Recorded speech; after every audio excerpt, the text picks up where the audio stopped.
Hello, hello. Hello, good evening, everyone. We are Dragon Mount. I am Crystal, and this is Thom over here. One of these nights, I'm going to do it correctly the very first time. I'm going to I point never in do the it. right direction. I know. It's confusing. It should be mirrored. Well, hello, everybody. Welcome. I have to just say happy Pride Month to everybody.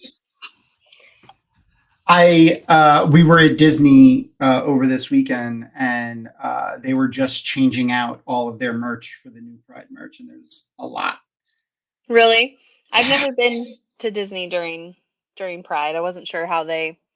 Oh, a lot of very, very much, a lot of merch, and there's like Disney does this thing where they. There are large groups of people that go to Disney and they do their own kind of like events where they do Dapper Day, which is like large groups of people dress up in dapper clothes. You'll see dudes. Yeah. People in like top hats and like nice, dress clothes. People will theme them. And Disney kind of adopts these unofficial events and also sells merch for them, but also like gives them space to do things like, sets up space for them to take big group pictures and things like that. So during Pride Month, and actually throughout the whole year, but during Pride Month specifically, they do more of these. They call them gay days, where large groups of gay people will post on, Reddit and Facebook groups and whatever, and they'll all be like, oh, we're all going to wear a purple shirt today. And you'll just see hundreds and hundreds and hundreds of people in a purple shirt. Like this past weekend, it was red shirts. So you just saw red shirts everywhere. And thank God it's not Star Trek or, we would have lost it. But there were just people in red shirts all over the place. And they were changing out all of their merch, which was a lot of fun. We went because my wife and I did a thing called the Keys to the Kingdom tour. Yes, you were telling me about this last week. How was it? We got to go in the utilidor, like the tunnels and stuff that's underneath Disney. That was really cool. We got to see we were underneath the castle. So like that's where you go. I don't know if you've ever heard of it. There's a room inside Cinderella's castle. Mm-hmm. Okay. So we went and so we saw the elevator that brings you up to that room. We couldn't go in, obviously. But they do a thing now where they just do these big giveaways where you can win a stay in that room. And they said they do 2 a month throughout the whole year, which is that's all I'm going to try to do is win one of those. That's so cool. I know a little bit of None did. There was no away parties. No away parties. That's funny. My brother-in-law was Pluto at Disney for a couple years. So he was friends with Pluto. Friends with Pluto. So sorry. He went to Disney College, whatever that is.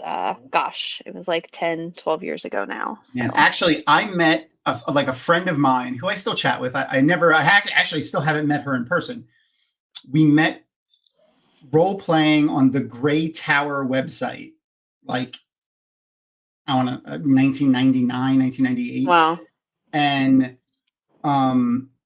she ended up being friends with Ariel at Disney, and now she does like semi-professional cosplay, but she does a lot of Wheel of Time. So I'm just a huge Wheel of Time fan, so she's always doing Wheel of Time cosplay.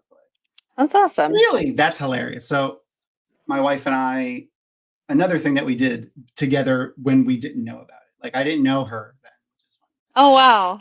Isn't that freaky? My husband and I had some weird things like that. We're like a month apart in age and had all of these different places where we crossed over in life and had absolutely no clue. Concerts and all kinds of things. We grew up in the same town, and I was friends with her brother, but I didn't even know he had a sister for years. That's funny. Yeah. And we're exactly a month apart, April 8th and May 8th. We're a little less. So he's May 25th and I'm June 19th. So a little less than a month, but almost the same months too. All right. Mm-hmm. Yep. Anywho. Yeah. We have a friend that's sitting backstage, and I want to bring him in because I enjoy his company and I want him to chat with us. So I'll be right back. Look, here comes an awesome guest. Yeah! Hey, Yay! what's up, buddy? Ew. Hey, and my flag matches your icons right there. Yay! Oh, it's perfect. perfect. Rosa. Oh, also that's cool. Yay! Love me a Gemini. That's the one thing that's volatile in our household is we are both Geminis. Luckily, we're opposite ends of it, which helps a little bit. When we read, like, you know how they updated the zodiacs to account for the drift. So, like, you know, the way Earth moves and like the where the signs are in the sky when you're born has changed in the last 3,000 years. So since they were made, I stayed in Aries. As an April baby. Erin changed though. I believe she was a Taurus and now she's a Gemini also. Not sure. The new one, you know, with the updated one or whatever. Anyway. What are you, Scout? What's your sign? I'm a Pisces, and at one point I had someone do a chart for me, and I found out my ascending sign is Cancer, so there's a lot of water there. That's me too. That's me too. And I'm also like a Gemini Cancer cusp. So I'm just a red hot fucking mess. I have like all the feelings all the time. It's terrible. And they change like that. One of my best friends is a double fire. I'm a fire tiger. I'm either a rabbit or a rat. I think what is 87? I'm a rat. What is 87? I don't know. Let me. I'm a fire tiger. Erin is was it a rat or a horse? I'm not sure. Yeah, well, let us know, Arosa. These are the rabbit. I'm a rabbit. I knew it started with a rat.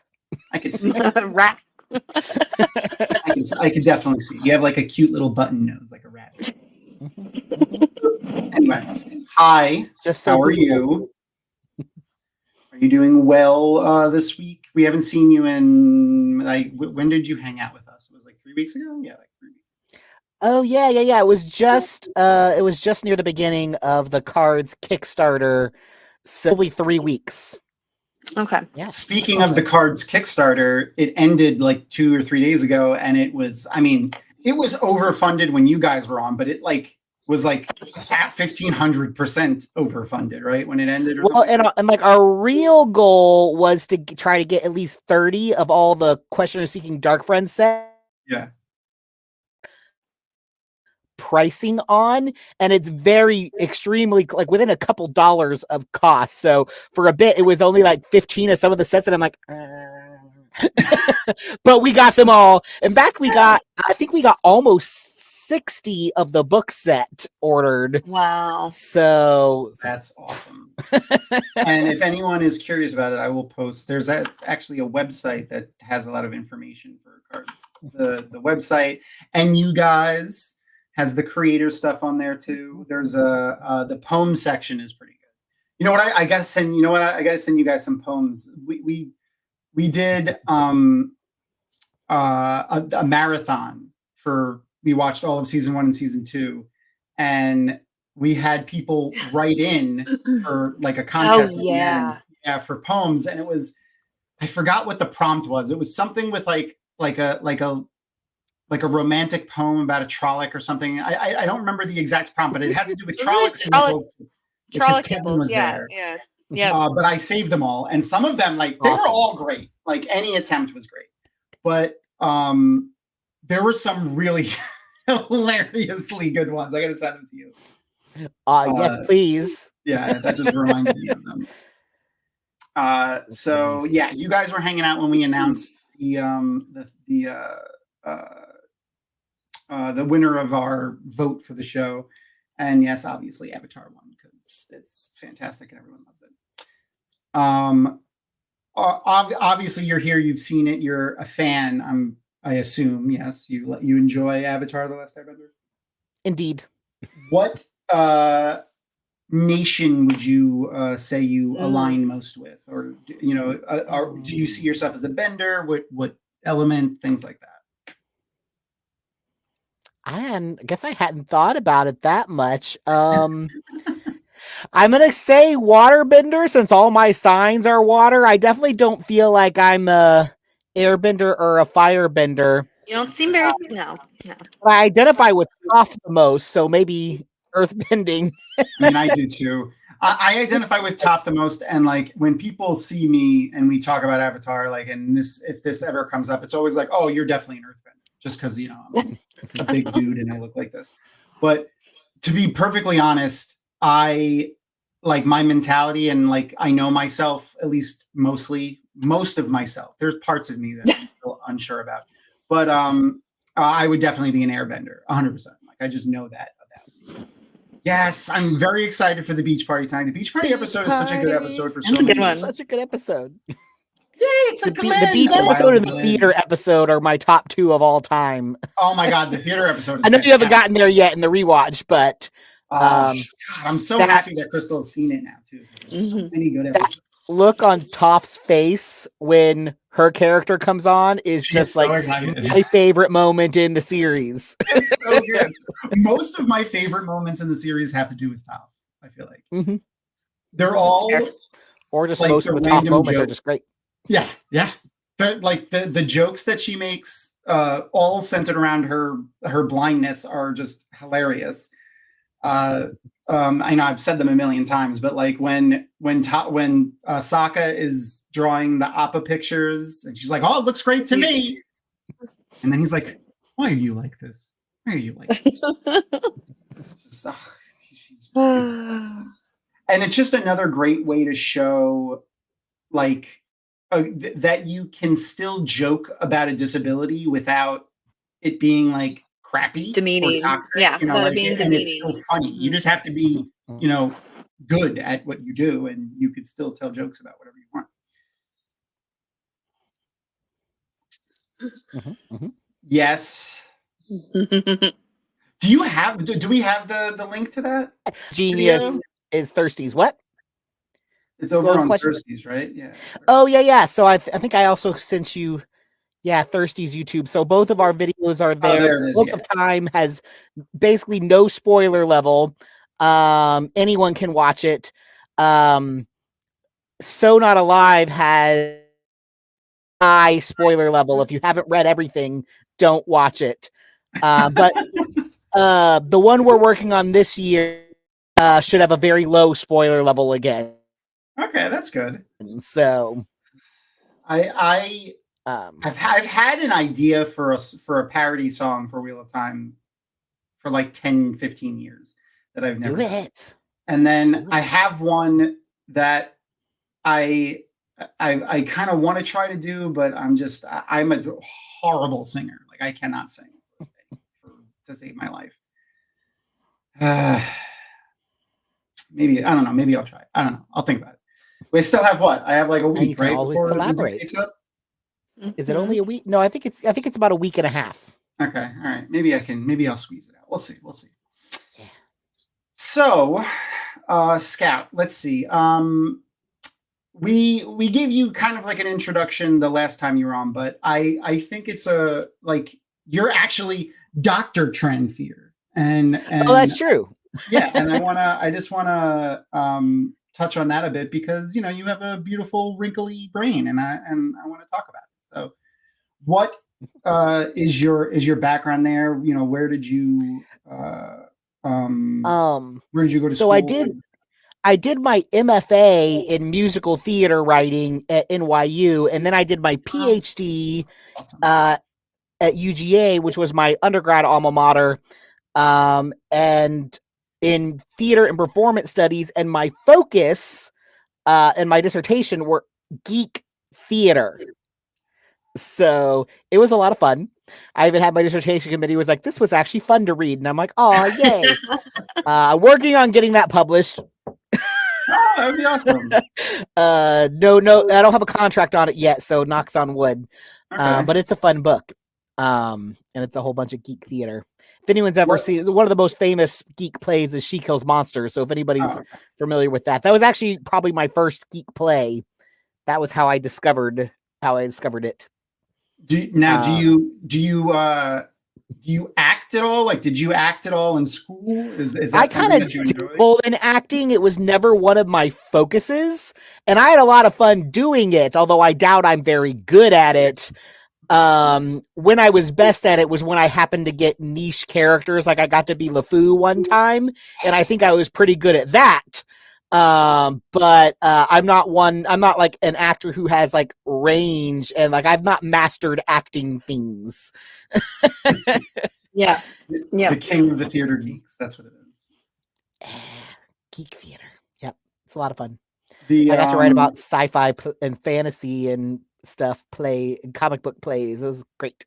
If you could, let's say, your personal feelings on your acting prowess aside, if you would do an amazing job at whatever the role is, if you could pick a role in any play ever, is there a role that you would like? Oh, I would love to do that. I want to do that. LeFou might actually be pretty close. I would totally do that again. I'm trying to think. I wouldn't mind doing Wicket. There's a parody musical called Wicket where the main character is the Ewok Wicket. Yeah. I'm not sure I would actually I feel like the original actor was so perfect, and I'd have them in my head, and it would hurt my confidence though. That's fair. Okay. But actually, here, let me send you. I actually wrote an article on 2 plays called Wicket, a parody musical, and Black Nerd. And so if you are like geek theater, then you can always read that. It's like 20 pages of me being a scholar about really geeky shit. Okay, well that's awesome. I'm gonna. Is it alright if I send that to the crowd as well? Absolutely. Yeah. It's an online journal, so anyone can access it. Perfect. All right. Well, I'll definitely check that out after the show, obviously. Now, one of the other things that we spoke about when you were here last, we briefly mentioned it, but I feel like it's also a kind of like a little bit more not more appropriate, but it'll fit with Pride Month now. We talked about how you read Wheel of Time kind of recently in the sense of like, well, the books were published when you read them, and oh yeah. You went into reading. You said specifically, I don't know if you remember what you said. It was like you went into reading it when you had this whole idea of gender issues and like self-image as an adult, where a lot of the people who had been reading the series for a long time, read it when they were kids. So it's, you went into it with all of this, foreknowledge where, we kind of grew up with it and then went back and re-looked at it with, older, wiser brains. Obviously that's not exactly what you said, because I don't remember. Well, yeah, absolutely. So it's always really interesting to me, and I can only speculate how I would have reacted. And I think it would have certainly been in my wheelhouse when I was younger in terms of like genre and stuff. But like my first experience was like as an adult, after transitioning, after basically almost finishing my PhD and going through all this like scholarly critical discourse and stuff. And so like I never had the experience of not reading it through all of those lenses. And so I'm always really interested, and I've been getting to conduct interviews because I'm talking to queer fans for a book I'm working on. And one thing that's nice is that the discourse is so rich. It really gives me a good reason to engage directly with the fandom discourse and not have to like pump it up with only scholars or anything like that.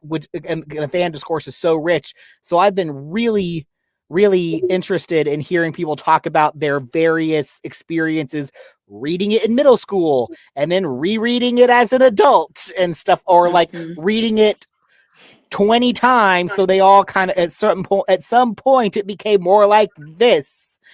But yeah, I remember specifically like after I had graduated high school, I want to say for sure it might have been my senior year when I went back and was rereading for probably Knife of Dreams coming out or something like that.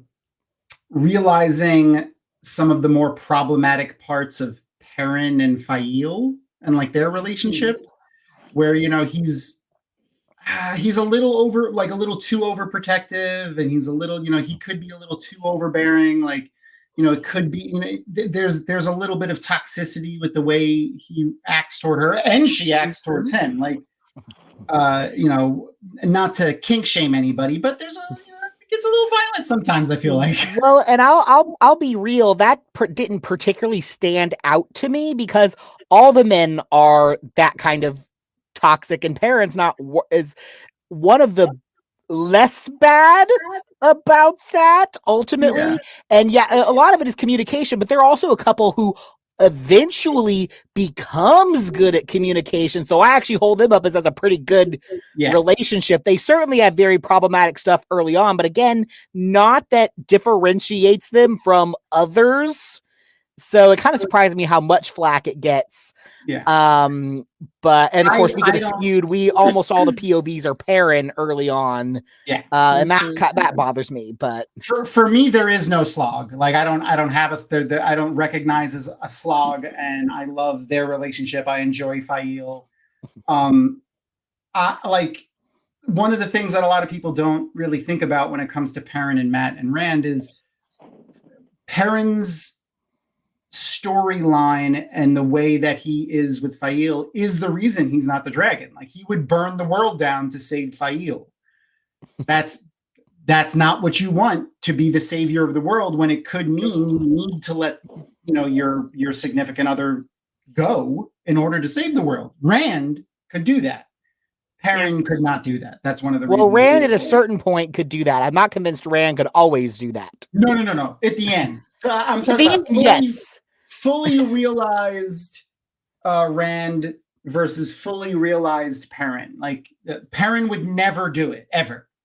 Where Rand, when he is, Rand, Lutheran, Buddha, enlightened, Zen Rand, final level Rand, I feel like would do whatever he had to do to reach the goal that he reached without being too spoilery. Yep. But that like his flaws in that are what make him the character that he is, and that's why I enjoyed those scenes. Also, I'm always like, have you never loved anybody? Like, like when people are like, oh, I hate their storyline, it's so bad. I'm like, have you never been in love with anyone? All right, okay.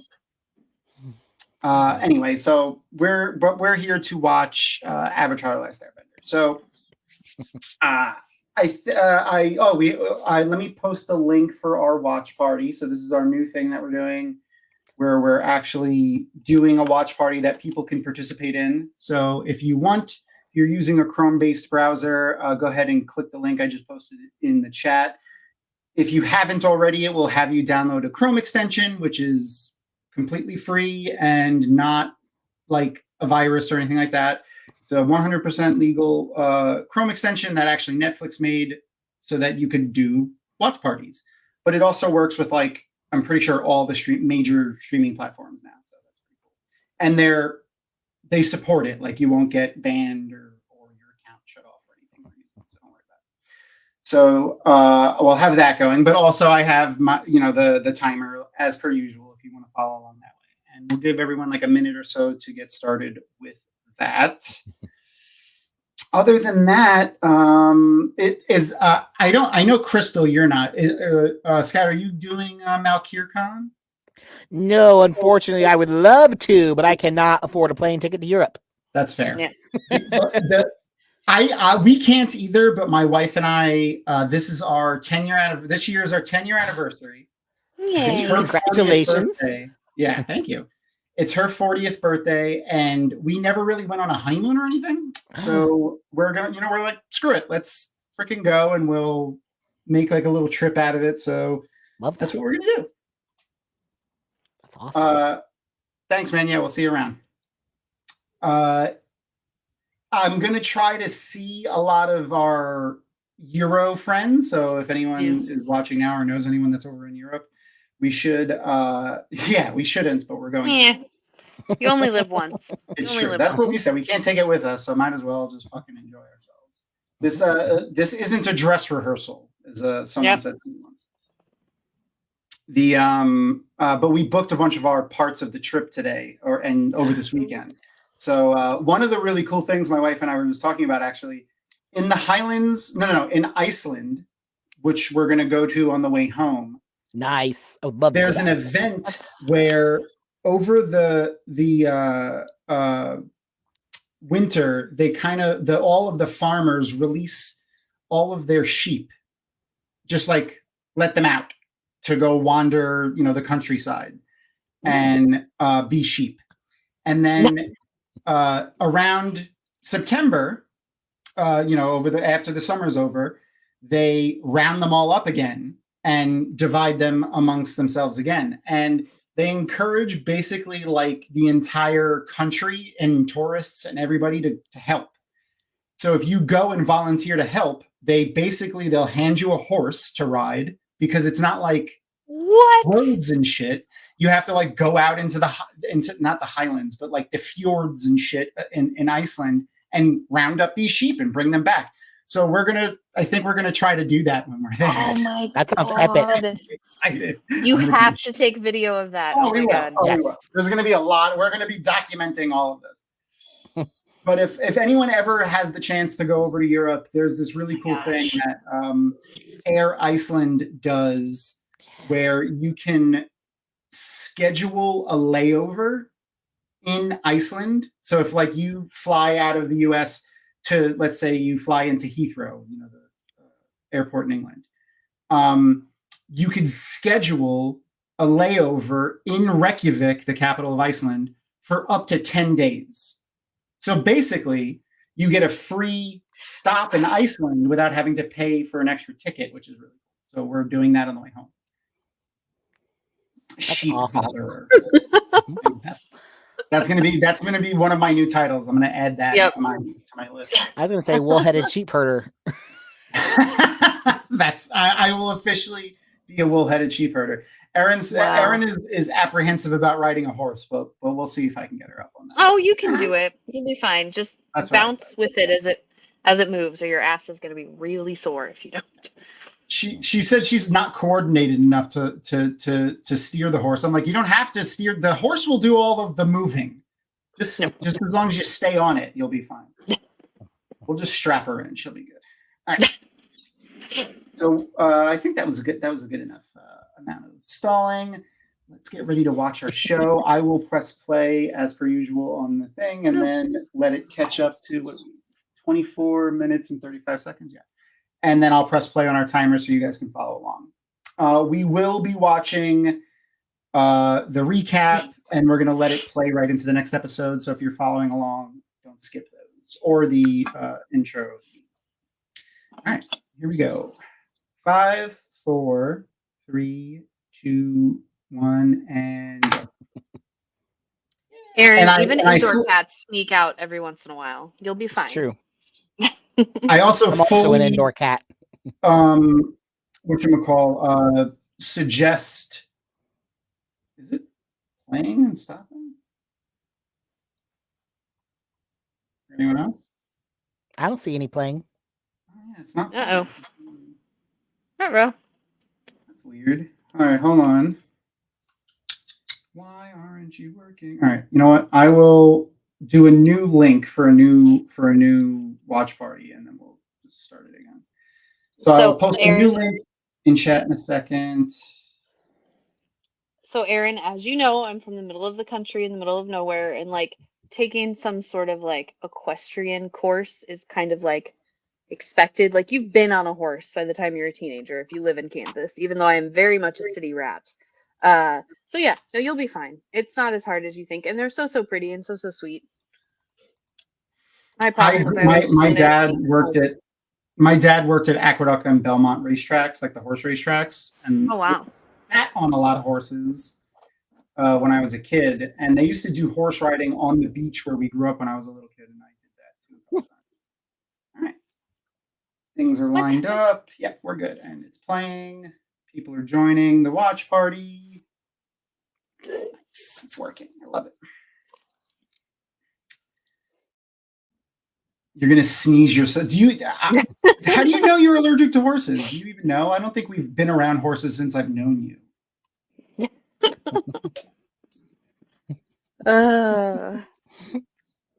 Please take video of Aaron for me, Thom. Please. Oh, we will. We will. Well, we're going to document the excited whole about thing because this. I feel like it's going to be a lot of fun. Okay, some more. And I feel like there's a lot of opportunity for content here, so why not? She's we're going to be stopping all over the freaking place. Oh, and so beautiful. For sure, hate the world. We're for sure taking the opportunity to go to Paris Disney because why not? That's cool. Nice. That would be fun. Yeah, I really would like to go to all of them, specifically Shanghai because they have Zootopia there. And I love Zootopia so much. Me too. It's the only place that has like a major Zootopia thing. I'm sad about. What the hell is that? What was that? Was that like a otter horse? I don't like. No, it was like a seal. It was but it's swimming. It was huge. It is kind of. It is kind of like a sea lion horse because it's like a sea lion pulling a thing, but it's big. Yeah, it was huge. Does the sea lion have little jowls like that? Oh, maybe not. Some kind of seal or the sea lions have really long ones though. That one looks short. I don't know. Maybe it's a seal horse. I don't know. Gnome? Oh, a hippo? A hippo something? Yeah. Oh, yeah. It could be like a seal hippo. Yeah. Okay. But it's very friendly for a hippo. Like that was a happy creature. Yeah. That's for sure. Hippos are terrifying. I had no idea until just a couple years ago how like violent and mean they are and that they're super dangerous. I didn't know. I had no idea. I love the old ladies. They're the greatest. This is my least favorite Zuko hair, by the way. Sure. I could see that. I am not a fan of the Zuko hair. He reminds me of Harry Potter in... Is it 5? Goblet of Fire, maybe? The Goblet of Fire, yeah. That's 4. But also, I would live in this room. I would. I feel like you could just put this. You could just put this in my house. We're redoing our basement. Maybe this is what I'll do. It's fabulous. Man, they were not shy about those bikinis with those. Oh, he still has the hair.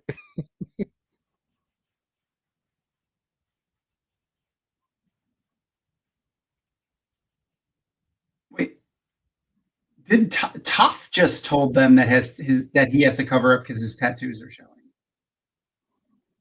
How did Toph know? That's a good point. Oh, that's a good point. Maybe she just assumed. Yeah, I guess. I don't know.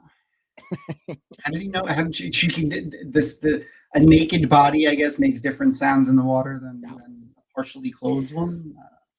Yeah, I don't particularly care about the hero's plot in this episode. I just like the emo kids on the beach. Oh yeah. Obviously, I mean, it's hilarious. There's a lot of hilarity that ensues with that. But there's such an interesting dynamic between, especially Azula and the other girls, where she kind of admits her failings on being able to, like, attract the attention of a boy, and like she asks for advice, which I think is like really big for her, like to basically admit that she doesn't know something. Yeah. Just another really good, interesting, like, growth episode for her, but also, for people watching, for kids especially watching. I love her reaction when she successfully flirts too. Like that's yet to come, but it'll be good. Yeah. We will be the greatest couple of all time. Yeah. I love this. So emo. Oh yeah, they're the This is for you. Why would I want that? Don't girls like stuff like this? Oh, God. Stupid girls. Fine. It's also a little creepy that like the older dudes are hitting on Ty Lee because she's like 14. Yes, it is. Yes, it is.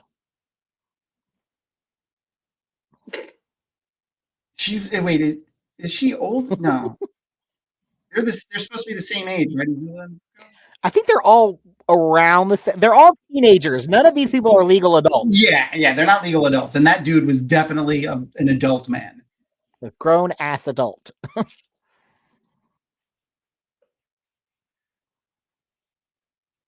I mean, you got to respect her game, though. She's got game. This is the most anime episode of this entire series. Yeah. Yes. Oh God. You always have to have the Goofy Peach episode in an anime. Oh yeah. And it's just better that it's the bad guys because they're just so weird and emo. It's excellent. And evil. They go through so much in this episode too. They have really interesting highs and lows and confrontations with each other, themselves, the other kids. There's like some real emotional moments in this episode. Yeah, absolutely. And that's the real genius of this show, is the way they sprinkle in those little nuggets into the comedy and into just the show itself. Yes. And it never feels too heavy-handed ever. It reminds me of Shaolin soccer, this whole shit that they're doing.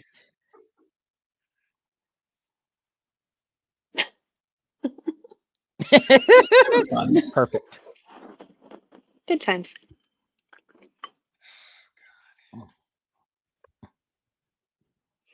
The one of my favorite jokes in this episode is we're the best party gets because we show up exactly on time. I forgot about that. Yeah. My wife and I actually did that once. We showed up like maybe 5 minutes after the time they told us to be there, and nobody was there. The people that were hosting the party were not ready yet. We were like, we could just help set up if you want. See, my OCD wouldn't allow me to not be ready on time, even if I expected people like an hour later. Me too. Same. I am perpetually after that, we started, anytime anyone told us to be somewhere, I was like, do you want us there at that time, or is there a different? Because when you tell me is when I will show up. Mm-hmm.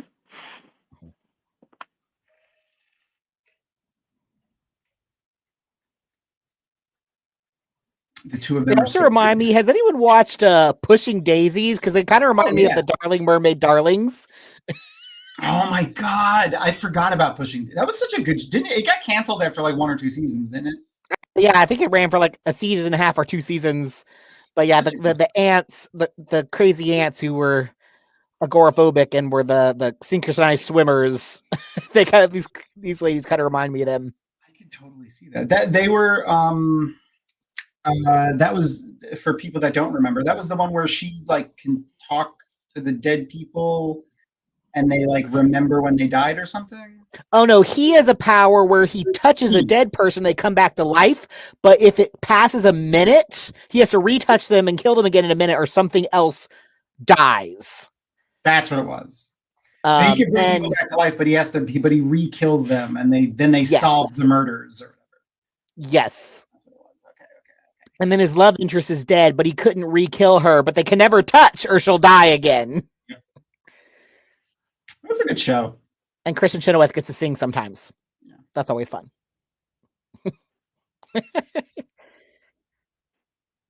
We are the perfect party guests. Perfect. We are the perfect party guests.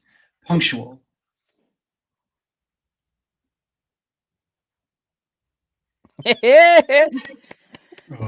Thanks. I do like relate to her autism coding. Seriously. Oh, yeah. It's like having to learn how to behave like a normal human. I remember talking to people about that when I was, when I was younger and I had my first growth spurt and I became like a nerd and a jock at the same time. And I started going to parties. I remember my friends that kind of adopted me into that were like teaching me how to be like a dude, and I very much associate with those scenes with Azula where they were trying to teach her how to just be a person. I learned a lot of masking in theater. Yeah, that's But right. I guess that is really- masking. Yeah. I saw a really relatable meme the other day where it's like, go out, be a social butterfly, me, and it's a Mothman. And I'm like, yeah. Who knew I was going to have a little bit of therapy this episode? Yeah. This episode is very therapeutic. It's true. It's very true. And she apologizes. Kind Which of. is- I mean, yeah. it's an apology for Azula. Calm down. Calm down. I She just didn't wanted her to realize- shut up.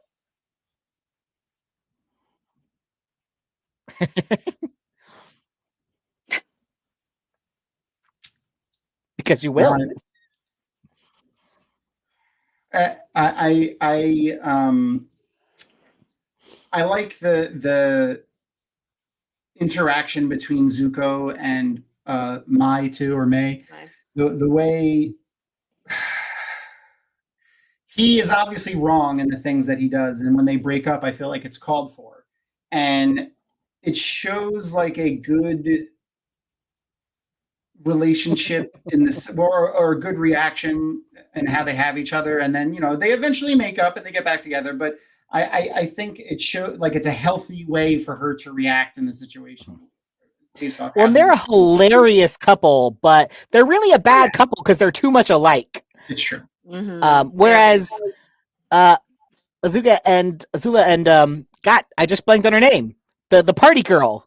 They'd be a perfect Tylee. couple. Tylee, yeah, they would be a perfect couple. Yeah, Tylee, they'd be a perfect couple. Also, Tylee's obsessed with her, and she doesn't know the autism coding. Yep. I would really have liked Zuko and Katara, but Princess Weeks, if you ever watch Princess Weeks, has a really good video on the Zutara shipping. I always felt it was a little weird with Aang and Katara Strongest. because she's like is their mom for the majority of the show. She's like Yeah, the kind group of. leader.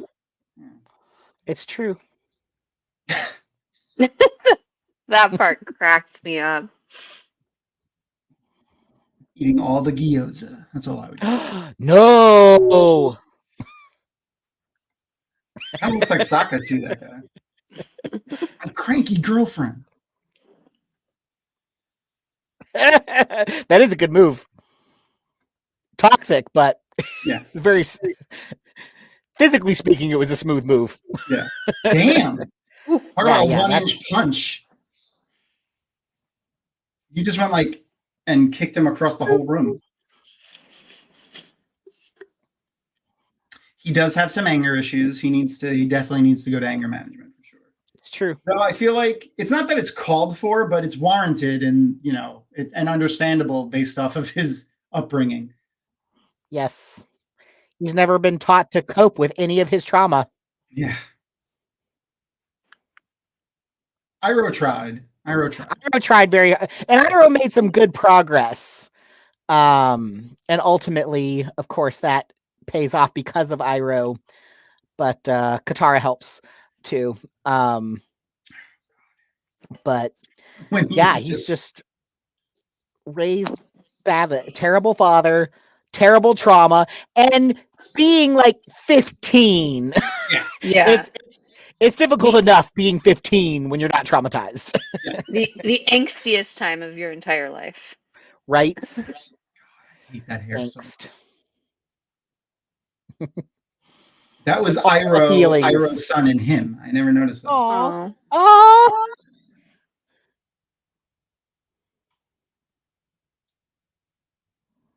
Oh, this is their house. Right. Mm-hmm. Oh, that's the picture that they see later too when they're like, oh, who is that? Is that you? And he's like, no, that's Ozai. And it's like a child's picture. That's when they're just talking about killing him too. Such a good fucking, the show is so the things that it wrestles with are just Mm-hmm.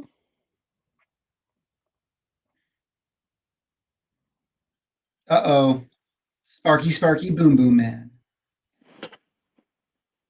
You're gonna think I'm crazy. You're right. It doesn't mean you're not crazy. Mm-hmm. Retro. The technology that had to go into those prostheses. Mm-hmm. So fucking cool. I like how he ripples his abs to shoot lasers. That's where the fire comes from the breath. So he's using the diaphragm, you know. Mm-hmm. Mm-hmm. He's got full breath control. He did a lot of hot yoga.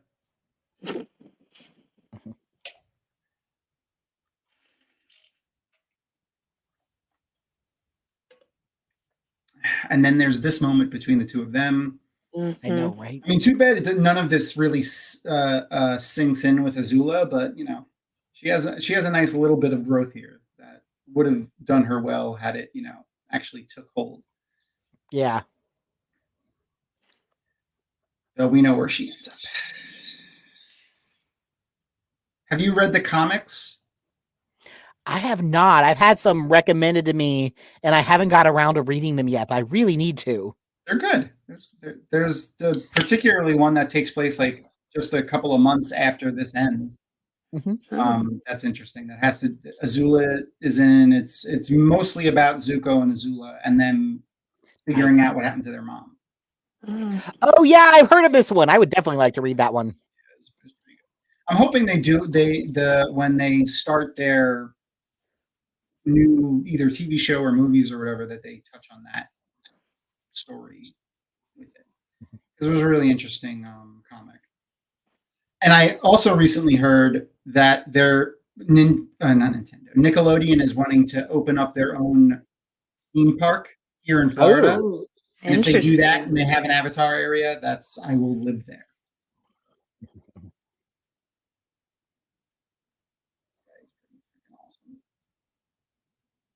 See, another sequence is just phenomenal.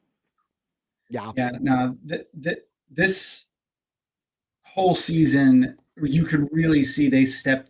Well, you know, I'm not sure if they stepped up their game with the bending, or if it's just like the natural growth of the characters being better at bending now. So like. Well, yeah, I think as they've grown, the things they can do are just more stunning and exciting. So one thing that worries me about the live action, I haven't started yet. I'm moving on to Legend of Korra, but is how does the bending look? How is that all gonna? That's beautiful. Really? One thing that's not quite as cool in Legend of Korra is they don't really put as much emphasis on the martial arts side, but the animation is gorgeous. Yeah. Okay. No. Korra has a lot of her own little things that she does, and it's less realistic martial art movements, I would say, than Avatar. Yeah. I'm really impressed that this little sociopath is so good at being a therapist. I know.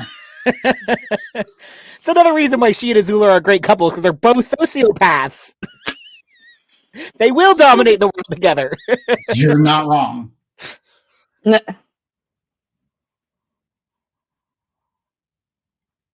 And she has this a tough streak in her too, Tylee. Like tough is the wrong word. She has like a darker side in her personality, and she turns it on sometimes. Mm-hmm. Mm-hmm. Hey, Beth. Hello. Ooh, a wild Beth has appeared. Hey, Beth. Beth is another one who has not watched Avatar yet. Wow. She entirely knows how to reclaim a slur. It's true. She knows how to reclaim a slur for pride. Oh,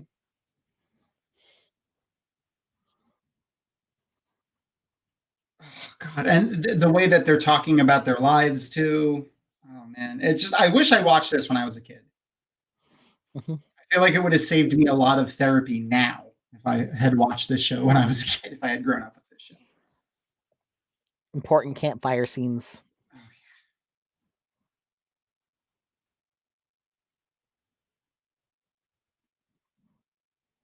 She's like, I don't care. What does it matter?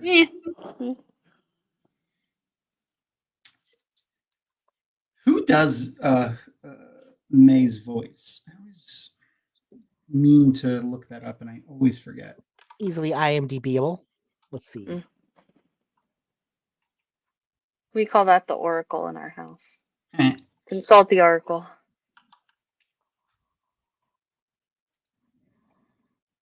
Let's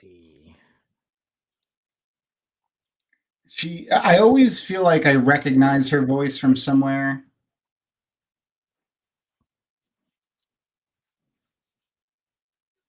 Cricket Lee is her name.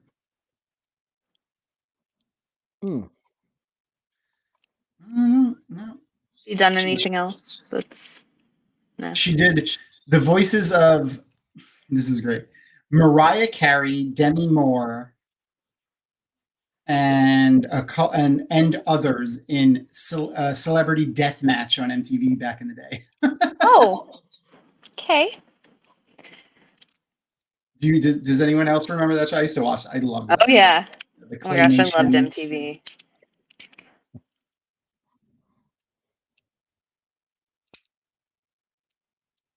Yeah, no. Everyone, I'm 15. There it is. Well, yeah. Yeah. Well, you should be angry at Dad. The things in his head. Here we go. What are you angry at? This is what we call a breakthrough.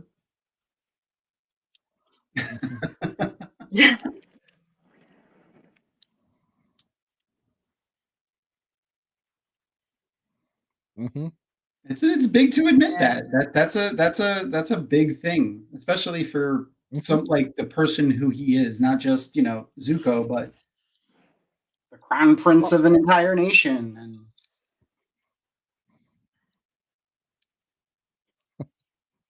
oh my god.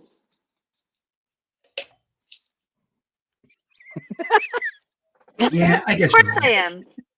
As I am. She's the worst. I love her.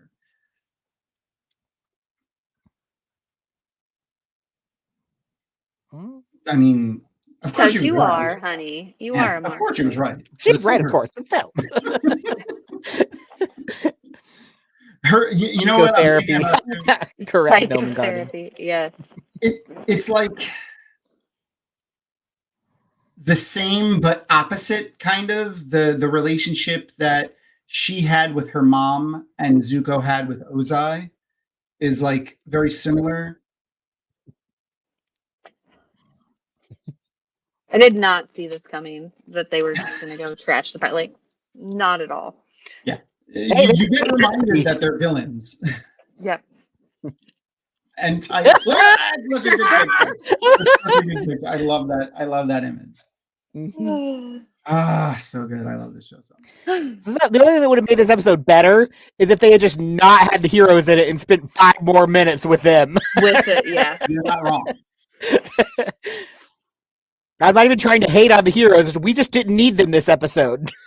No, they were completely superfluous. I mean, like the Sparky Boom Boom Man is pretty great, but that was such a good. It was a pretty fight. It just wasn't an interesting. It wasn't adding anything interesting to the story. No. Especially when this amazing stuff was happening over here. These guys are. The writers are just genius. Had they done anything else other than Avatar in the last few years? That's something I started doing in like the last couple of years. Is like when I find a show that I really like, I go look up what else the writers have done and like watch all of it. That's how I started watching a lot of things that. Thanks, Obi-Wan. The guy that did West Wing, I can't remember his name. I guess all he's done is Avatar. Sorkin. Aaron Sorkin? Aaron Sorkin, yeah. He's done a lot. He did an American President first, which is basically West Wing before it was Serial. Yeah. Another one. The West Wing and Avatar Last Airbender are two of the shows that like I put on the most in the background of things when I'm doing stuff. It's been a long time since I rewatched West Wing. I probably should do that. So good. Such a good show. I can't do that with Avatar yet because I get distracted. That's fair. Like if I put it on, I'll start watching. I know almost every single episode by heart at this point. That's right. Oh, this is such a great episode. I usually just watch, like, I'll put on the episodes that we're watching for the week, and I'll just keep restarting them in the background. That's a good idea. Throughout the week. Every now and then, I accidentally let it play through the entire series. Accidentally. That's so good. Easily one of the greatest shows ever. I mean, well, the first 3 seasons were really, really good. It falls off when Aaron Sorkin leaves, but it's still great. I was just telling someone the other day about, it was one of the Cheese Wheel episodes, and it was the one with the map people, and I was trying to explain the map. You remember the maps? Yep. Oh my God. And it was, wait. I love them. Cartographers for Social Justice. Yes! I loved that. Do you remember who one of the map people were? I remember it was the guy who plays the doctor in Enterprise, but I'm blanking on his real person name. I love him. I don't remember his name either, but one of the other ones is, I would say, more famous. Nick Offerman. Oh, I did not remember that. Of course, the last time I watched it, it might have been before I watched Parks and Rec. That's fair. I'm not sure if I've rewatched it since then. So, Pluie the wolf. That was such a good show. I think when I watched that show originally when it came out is when I learned that the relative size of continents and countries and stuff like that on the map that we all grew up with was wrong. I think watching that show is where I learned that. Well, I knew it was distorted because it's difficult to make a round object flat, but I'm not sure I really knew how distorted it is. Yeah. Oh, I'm wrong, by the way. He wasn't, I just remembered. He's not one of the map people. He's one of the wolves only highway people. Yes. Make the bridge thing. Yeah, the wolves only highway from Canada. That's him, by the way. Yeah. In that episode. That's right. Little baby. Yes. Love that. Anyway.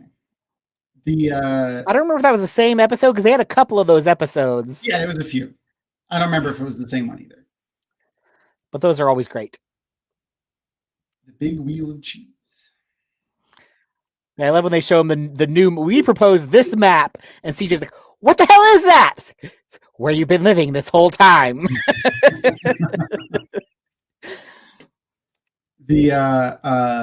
I was just thinking, like, who, like a map, like characters that like line up with Avatar with those characters, and I was trying to think like who would be Leo or the president, and I think Iroh is just both of them put together. Because he's both like, you could combine them, and give them a little more zen. Yeah, he's the pen and the sword. Like, he's grown and he's the diplomat and the teacher and stuff, but he's also like, oh, hello, our Aussie friend. What up? What up? Good day. G'day, mate. I'll never do it again. I'm sorry.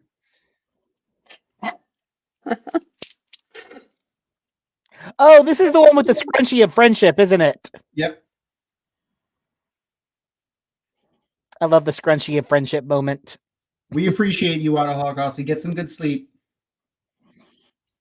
Sleep is awesome.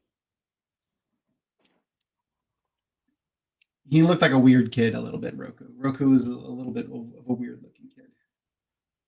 Mm-hmm.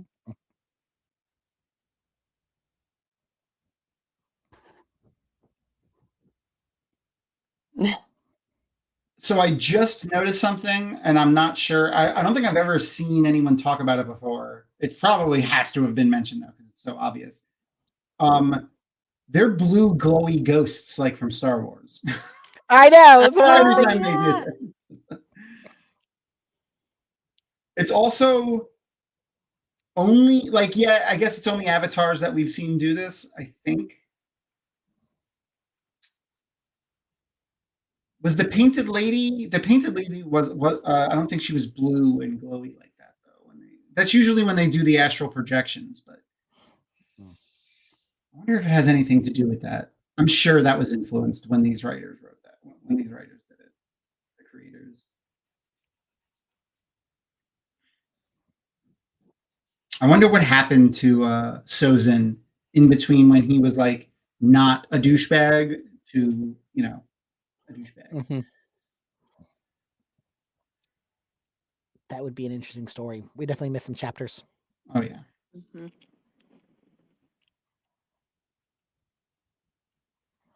West Wing rewatch would be pretty awesome, but it would take forever. It would be. Oh yeah, it would take a very really long time.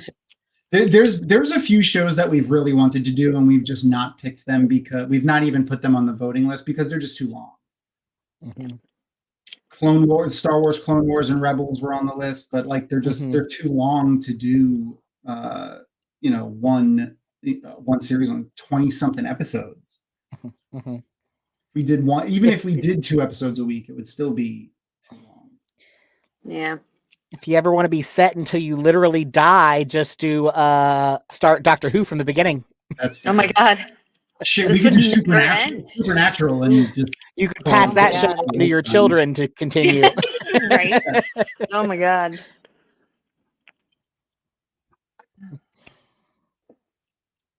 So does anyone else remember the big revelation that Firefly is good stuff? Oh yeah, we do Firefly. I mean, sorry, you were saying a thing. Joss Whedon's a bit of a dick now, but it's true. Unfortunately, yeah.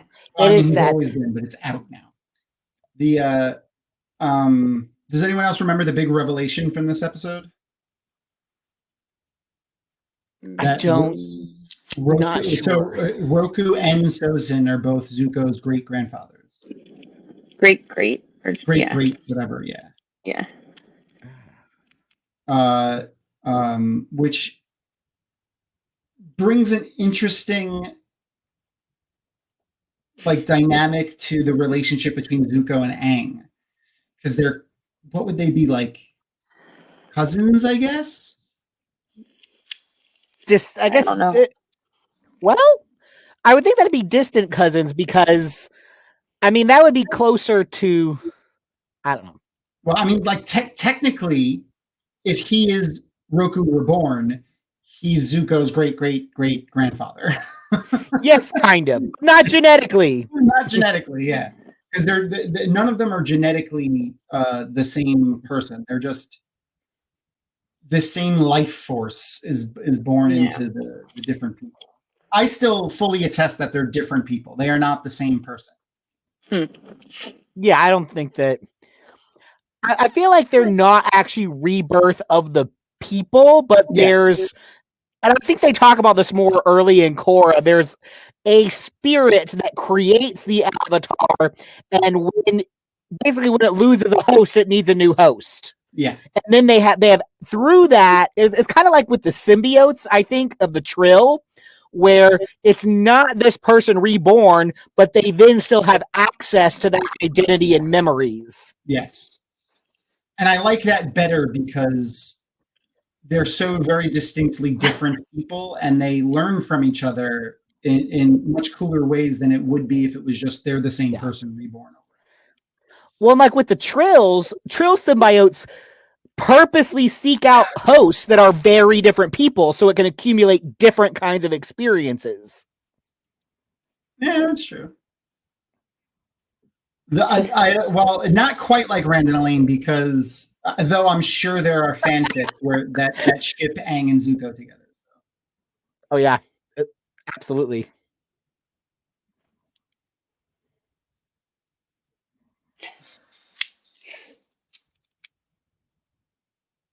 Oh, I just saw someone had posted Terminator Sarah Connor Chronicles. I really liked that show. Like, it had some issues, but overall, I really liked it.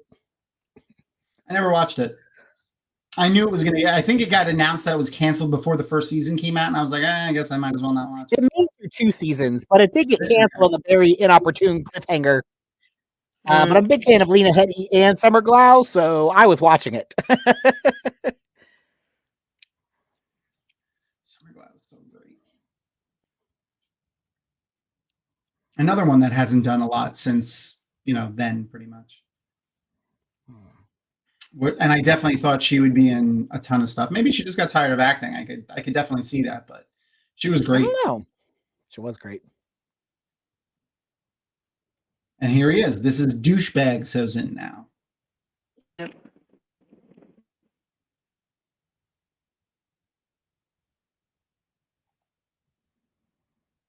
I wonder what it was like to be the Avatar, like when there's nothing going on. Not nothing, but like It's not.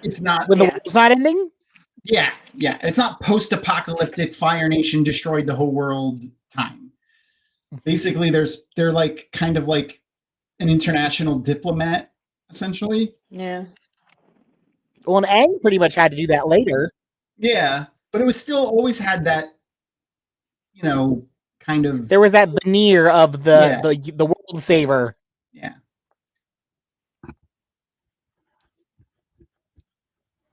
I forgot Lena Headey was in that. Yeah, she's Sarah Connor. Wait.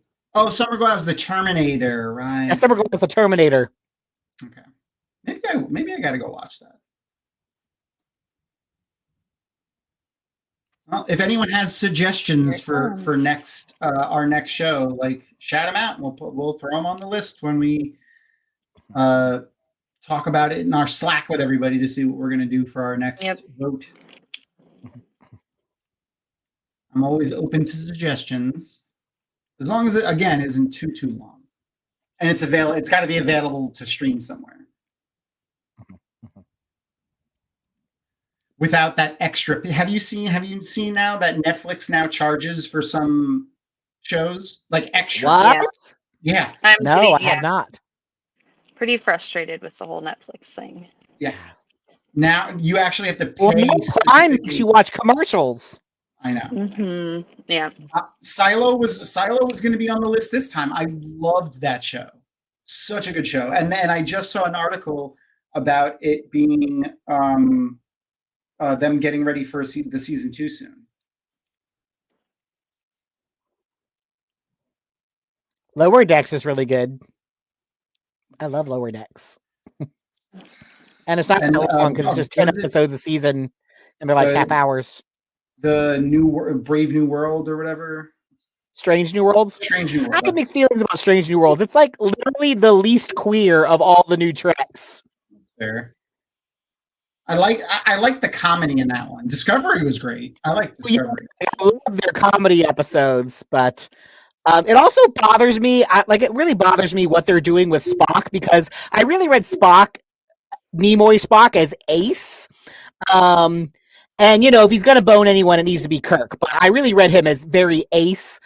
And Strange New Worlds seems to be taking on this idea rather than, it's totally fine to be that way. No, it must be, but who hurt you? And I'm like, screw you guys. But I like a lot of others. Like I like a lot of Uhura stuff. I like Pike a lot. I do like Chapel as like chaos bisexual. I say that generously. There was a throwaway line that she's bi, but we haven't seen it, so it doesn't really count. That's fair. Spock and Kirk. Oh yeah.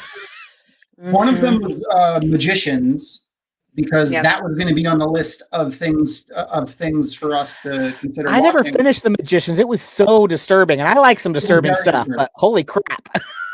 I really love the actors that are in that show, and that's really what you're watching. But again, it's one of the shows that if you have like the standard plan for Netflix, it charges you for it.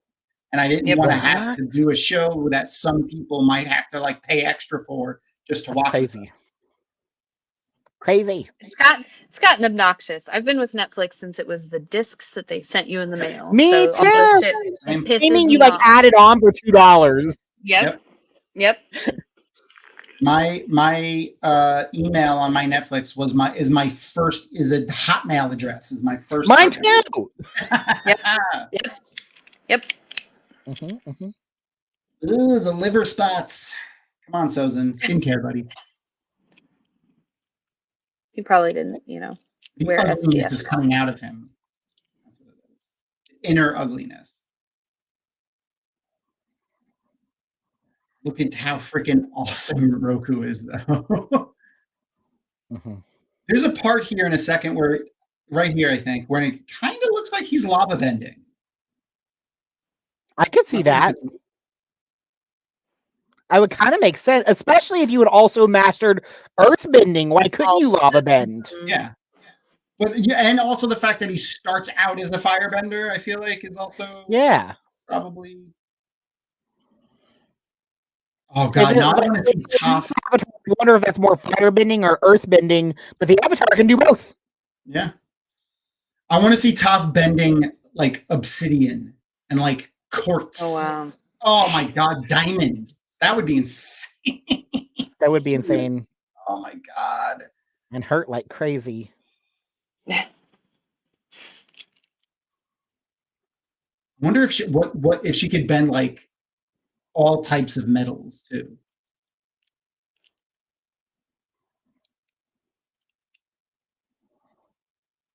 Metal like realigning the matrices and like carbon and stuff to make carbon nanotube. Now I want to write fucking Avatar fan fiction. You should. You should. The science fiction levels of why did the timer turned into a different web page. I fixed it. Yeah, see right there, lava bending. Mm-hmm. Absolutely. I mean, it could have been you could do that with air, or like I was wondering that too. It could have been an air thing. It could have been a blast of air, but the lava shot out of the hole. That when it came through, it was more. Surprised that the dragons like were friends with Sozin too, based off. Maybe they became friends with him when he was, decent. Yeah. This is awesome. So he's. It can be hard to turn on your friends. That's Sozin. So he's just a firebender. So is he just moving the heat, which is then in turn venting the gas? Because it looked like he was airbending. It did. But does that mean like a fully realized, like super powerful, very good firebender can just move heat? Well, you would still think that would be an air thing. Mm-hmm. And here he is, his true colors. He has an opportunity.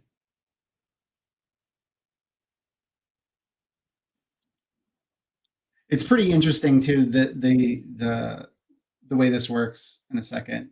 When it's like, oh yeah, he's definitely dead, and then like Aang is born. I did when it came out originally, but I don't think I ended up watching the whole thing. Ooh, it's a Brother Zach. Hey, What up, hello. Brother Zach?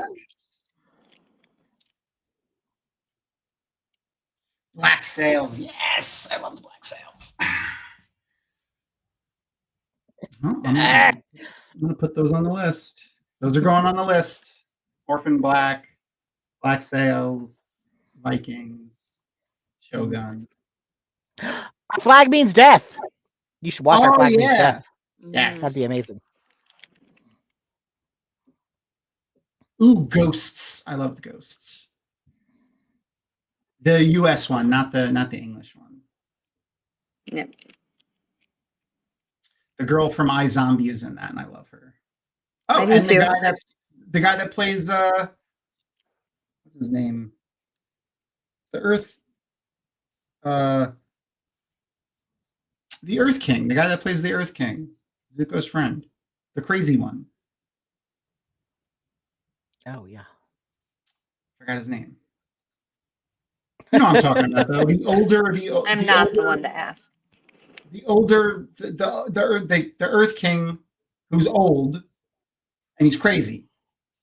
I know who you mean. I just can't think of his name. Thank you, Brother Zach. Boomy. He, the actor that played him is also. I thought Boomy was the crazy brother in Korra. That I don't know. Aang named one of his kids Boomy. Oh, okay. I'd forgotten that. Yeah, I'd forgotten that. I've been watching Korra more recently. Ooh, Matt Stagger, what up? Hey. I haven't watched Korra in a few months. I gotta watch that too. I've been making some progress on Korra, but not very fast. It's not one I can watch with my kids, so I don't have. Yeah, I would, especially the end of season 1 is pretty. I was like, holy shit! In the last episode of season 1, I was like, wow. That was pretty dark for a Nickelodeon show. Well, I love what Korra tries to tackle. It doesn't really give itself enough episodes per season to, particularly in the first season, is evolving at a very interesting pace, and then it just kind of abruptly wraps up at the end and doesn't deal with the nuance of it. Because like the first half of season or more is deeply nuanced, and then it just stops being so that they can wrap it up. And I think that would have been an much more interesting, much longer arc. Oh, and like everyone just suddenly like this is a movement about non-benders are people too. And then after that one guy dies, they just kind of forget that they were upset about this. And we never talk about it again. Yeah.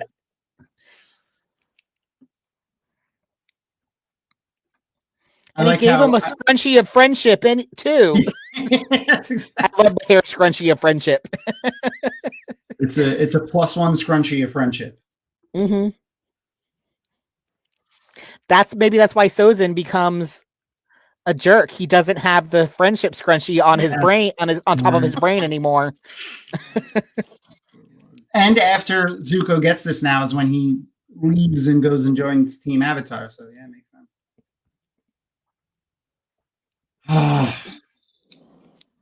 I love them. Team Avatar is easily. This is the greatest on-screen team ever. It's goals. It's hashtag goals. For real. I love Sokka at that moment. Sokka can be on for me, but when I love him hard.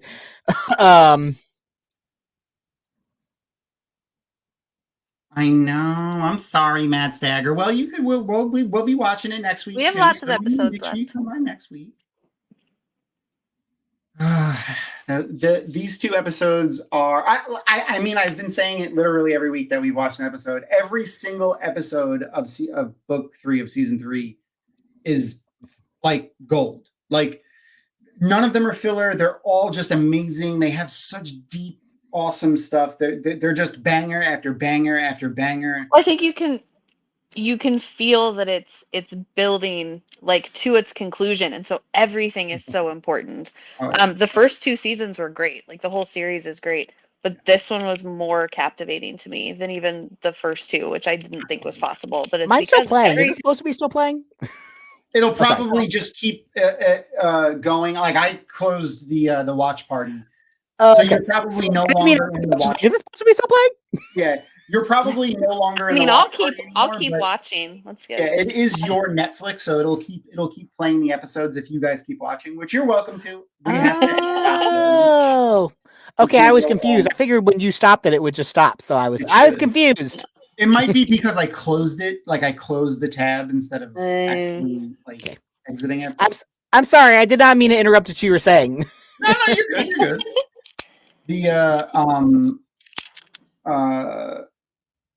I don't remember where I was going with that, but it doesn't matter. Matt Stagger, you said it was such great storytelling. I tell people that all the time, and there's a couple of friends of ours that I've had watch it. One of them was a past guest, Christina Gould, but there was another. She's an author, and I had another author friend of mine that said the same thing that she did. Not a big anime fan. Not into cartoons. They was like, oh, it wasn't in Nickelodeon shows and then a kid's like, just watch it for the writing. Like I want you to watch it because of how good it is with its writing. Like it's really a masterclass in storytelling. And they watched it and they loved it. Both of them loved it. They said the same thing that Crystal said, which was like, very surprised that they were going to be so interested in it, and captivated by it, and wanting to keep going. So, yeah. Yay! Yes, that's so. Glenn was. I messaged you earlier today about it too, Crystal. Glenn, and Matt Stagger have their own channel, which if you guys can post the link, I don't have it readily at my fingertips.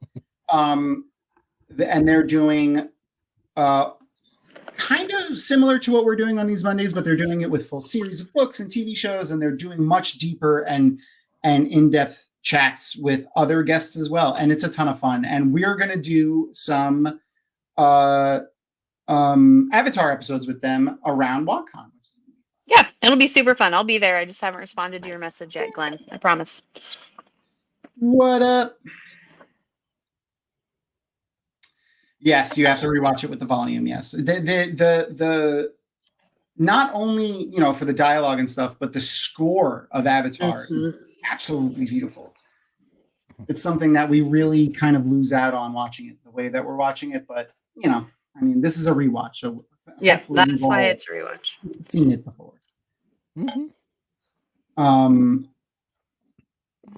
Sorry. Okay, so.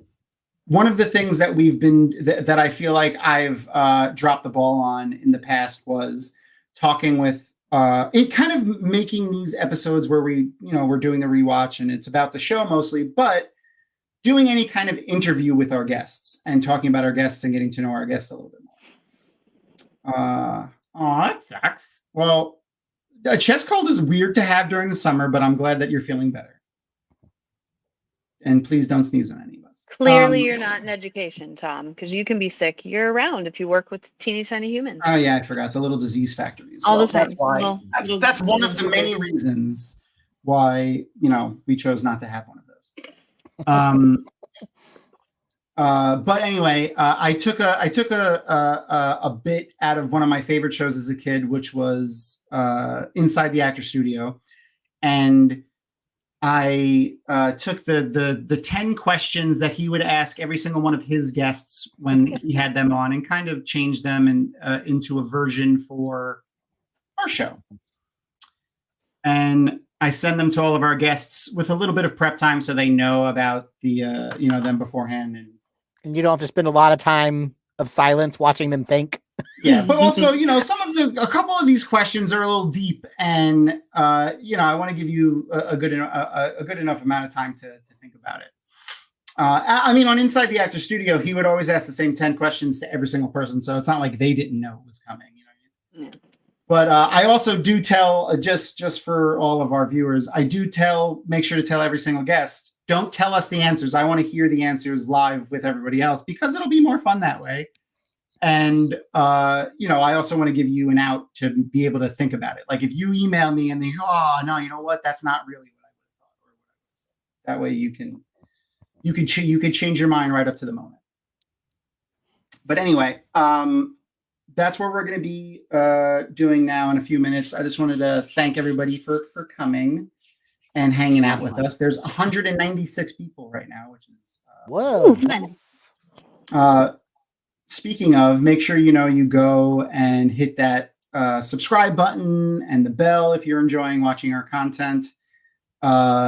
Mondays we do these rewatch shows, but we're also doing game streaming and other lives and pre-recorded content. There's a ton of stuff over on our YouTube, including the only ever live interview that Rafe has ever done with anyone other than like a major news studio. Like, he's done live interviews with like Fox and, Entertainment Weekly and stuff like that, but he's never done it with, any of the content creators. And he did a live interview with us, which was really trusting on him and Amazon's. But it was a ton of fun. So yeah, you'll see really cool stuff like that over on our YouTube. So go and drop us a follow if you haven't already. All right. Anyway, hi Scout, how are you? For everyone that has joined us in the last few minutes, I just want to reintroduce Scout, but he is frozen. Oh no! Am I? There he goes. Yay! Okay, now here we go. You're like this.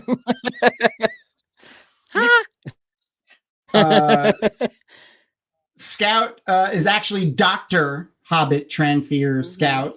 Why don't you give us another small introduction on who you are again for our new friends that are in chat?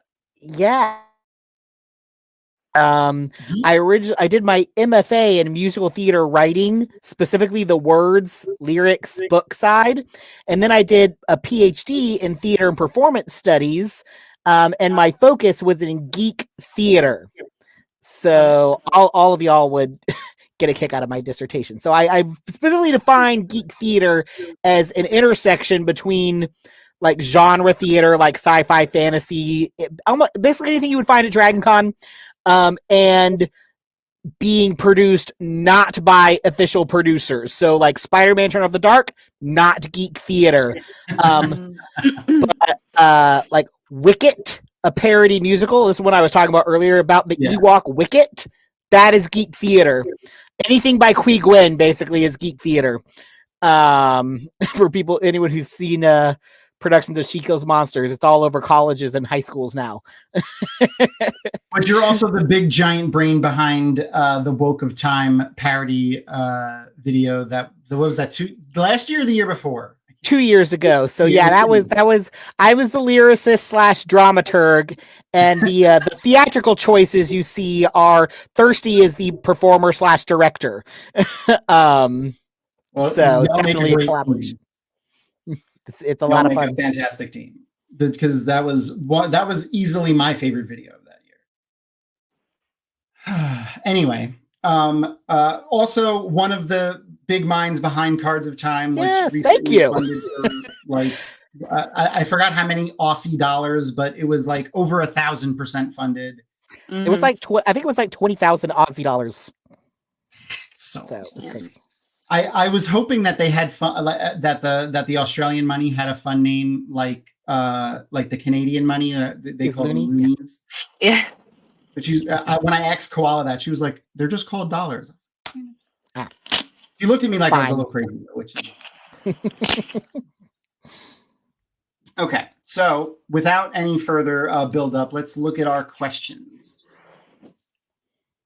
So our first couple are pretty simple. They're just mostly about you. So to start off with, what is your favorite word? So this one, being such a word nerd, this one was extremely challenging for me. So I just picked one of the many words that I really, really like, which is titular, which has a lot of reasons to like it. It's very nerdy. It has to do with literariness, being basically of the title. So Hamlet is the titular character of Hamlet, and it also has the word tit in it. So you can what's not to love? Like let out your inner 12-year-old humor too. Exactly. I mean, it is one of the better it's fun to say, but it's also really fun to use in a sentence correctly, because and then it not only will it make you, I don't want to say seem smarter, but it'll bring out the people who understand it more in the crowd, but you'll also learn who your people are when they giggle at it a little bit. Like, I want to be friends with you. Yay, 22,000. That's awesome. That's crazy. So many cards. Very excited to play. Which also means there's like special prizes and stuff. There was like there what, 3 different special goals? Prizes. I can't wait. I think we ended up with like 6 or 8 special prizes. I don't remember exactly how many. That's awesome. So those will be, I'll let Koala be responsible for those revelations. Very exciting. Well, was it easier to come up with your least favorite word? Do you think? Like, to me, my least favorite words come to me faster than like my favorite word. Sometimes. So what is your least favorite word? I actually cheated slightly on this answer. It's a 2-word phrase, common sense. I hate when people say common sense. I'm like, oh, I'm so sorry that your brain doesn't work. And you let your cultural indoctrination think for you. That's very unfortunate. I hate when people say common sense. Because maybe it's not like, you don't know what's it's common for you, maybe, obviously there's some things, but like that are kind of world wide and kind of knowledge of things, but it makes a lot of assumptions when you say things like that. Yeah, I totally agree with that. That's a definitely good point. And also because I feel like so many people are sadly lacking in what many people would refer to as common sense. Yeah. Common nonsense. Yes, Love that. nonsense. That is Common nonsense. Perfect. I'm going to steal that. Thank you. That's everything that I do. Is Yes. There's some Jedi wisdom there. Love it. All right. What is an everyday sound that you love? I love, well, pretty much any sound my dog makes, but I love her like sigh. She just does, and it's adorable. That's very cute. One of my cats snores, and I really love that sound. I've tried to record it a million times, but I always accidentally wake them up. One of my puppies used to have like a little whistle when he was deep asleep on his back. You'd hear his little whistle. Oh, yeah, it was super cute. So what? Oh, I was gonna say. Oh, sorry. Does your dog sigh when it's tired of your common nonsense, or is it yeah? I mean, for many reasons. Sometimes she's just tired. Sometimes she's tired of you. Yeah. I feel like that's more of a cat thing. Like my cat would 100% like when she was done with me, just turn her like stay with me, but turn her back on me and be like, I'm absolutely done with your shit. My dog loves to be petted. I've never had a dog who loves to be petted so much, and she'll want to be petted all the time. And you'll stop petting her and she'll like paw you. But then when she gets done and she's ready to go to sleep, she'll turn around, put her head on the arm of the chair and kick me with her back leg. Out of here. Your use is done. So that's funny. Okay, so what's an everyday sound that you absolutely hate? Almost any of my phone notifications, because I'm just so tired. And even if it's something I want to read, it's just like that's another thing to do, especially if I have a particularly needy student that semester, the one for my work email. I'm like, oh no. Make it stop. One of my coworkers, I love her to pieces. She's a beautiful human. She just recently switched over to an iPhone. She's a little bit older. And all of her noises are like really old. They're like, one is a fax machine noise. One of them is like a typewriter. And she has to turn the volume up really high just so that she can hear them. And in particular, the fax machine like noise would go off in the classroom during the school year. And I would just like start twitching when that would happen. It was awful. My remember to take your pills alarm is a TikTok group that does music to like news now. That sounds entertaining. Yeah, but they also they released a couple of TikToks that were obviously meant to be downloaded and used as alarms, and it was like, this is your reminder to take your pills, and then like they sing a song about remembering to take your pills. And that's one of my alarms. And I still forget sometimes. Anyway, fair. The AOL dial-up noise would be probably my least. That like horrible. Back when it was a thing, yes, but now it's hilarious. Yeah, I like watching the videos. I'm an older millennial based off of some of the TikToks that I get. Like, there's a lot of parents talking to their kids and like either playing music or playing sounds, and then asking the kids about what they are. And the America Online dial-up sound is one of the ones that really evokes some interesting responses from those kids. Not to go wildly off course, but I did it with one of my students. Have you ever done the thing where it's like, you've seen the TikToks or whatever, it's like, how do you answer the phone? This is what we would do. And they're like those things are mind-boggling to me. That blew my mind when I saw it. Absolutely mind. I was like, what? You don't hang up your phone? You go, yep. A good one. I was tutoring students. We were like elementary school students, and the book pulled up an assignment on prefixes, like and they were going through all these re's, and one of them was rewind, and they were supposed to basically divide up the word. And they knew what rewind meant, but they're like, I don't know why rewind means rewind. And I had to explain. I also had to explain them like leaving the phone off the hook was a thing that came out of assignment, and they did not understand what the hell that meant. Oh my God. That is like, and her and I have talked about this. That is easily the most terrifying, like most anxiety inducing sound of my entire life. Like when the sound, and if anyone doesn't know what that is, just Google that phrase that is on the screen right now, because I'm like it. Oh man, only if you want to have a little bit of anxiety before you go to bed. Oh, I learned a funny sound thing the other day that one of my friends told me they learned from a YouTube video all about Jurassic Park sound effects. The Velociraptor bark is two tortoises boning. Oh, It's the sound of a tortoise having a good time. Oh, that's awful. I have a tortoise. I don't know if you know that. He's right over there. Ah, that's awesome. The meme of turtle sex from, I don't know, I think it was a Vine actually back in the day, is fucking hilarious, and I can hear it now. Like I like remembering that meme, and thinking of the Velociraptors. I can hear it. It's obviously put through like a sound program, but I could definitely freaking hear it. That was a very good game. Fucking Sega Genesis, man. That thing was amazing. Wasn't it like deep? Okay, sorry, moving on. No. I can talk about Velociraptors. Right, so these next questions are basically all themed around fictional characters and just fiction in general. Could be anything. Doesn't have to be books. Could be video games, movies, comic books, whatever you want. Who would make the best spouse or partner, and why? So for this, I was going to go with Xena. A lot of reasons. She totally got your back, will totally take care of you.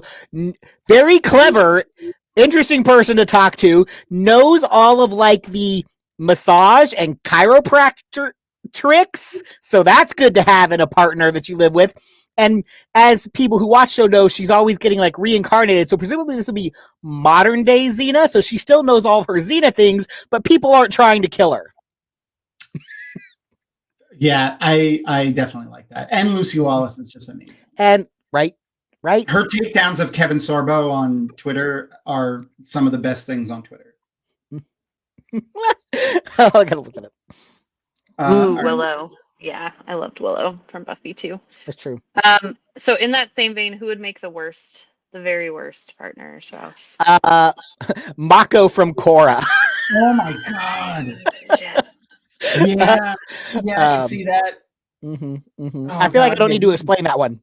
Yeah, I'm not counting like people who are like sociopaths and will literally murder you. Yeah. Setting that aside, I'm going to say Mako from Korra. Yeah, I mean, like whatever comes to your brain first, but also, yeah, I mean, obviously, the Joker from Batman would not be the greatest. Very true. I mean, at case in point, their entire relationship and everything that's ever been depicted is just horrible. Yep. When people post relationship goals and like Harley Quinn and Joker, I'm always like, you want a dark relationship goal? Okay? Like the Adams is, because they have a healthy relationship and they still love dark things. Oh my god, I love that. Exactly. Yep. That is the most healthy relationship in the world. I love, especially the 90s movies. Yes, those are phenomenal. So good. Now I'm sad. Raul Julia. Yeah, that was. Yeah. He was such a great actor. Could we ever rewatch a movie? Maybe we'll do like one. We could do one. I've thought about, you know what? And chat, let me know what you guys think. This is something that I've thought about doing, is like doing one-offs for movies. Like maybe taking like, if there's, for whatever reason, if we need to take a break for a week or we want to take a break for a week where we do a movie, like, I'd be down for that. Logistically, we'd have to figure it out though with this watch party feature. I think we can do it. Anyway, if you guys would be interested in that, good point. Let us know. Maybe, you know what? Maybe I'll do a YouTube poll while we do the next question. But let me start off the next question and I'll put a poll up. The last film that he did, that was Street Fighter. Yeah. Didn't know that. Horrible movie. It was wonderful as a B movie, but it was anyway. Is there any fictional characters that is like a crush for you? So the first thing that came to mind was my, at this time I didn't really clock this, but in hindsight, probably my first serious character crush was Thorn from the Bone comics. And I remember I was reading Disney Adventures as a kid, and basically the first volume of Bone was published in Disney Adventures, and then it ends on a cliffhanger, and then it just dropped it, and I didn't find it again until I was in college.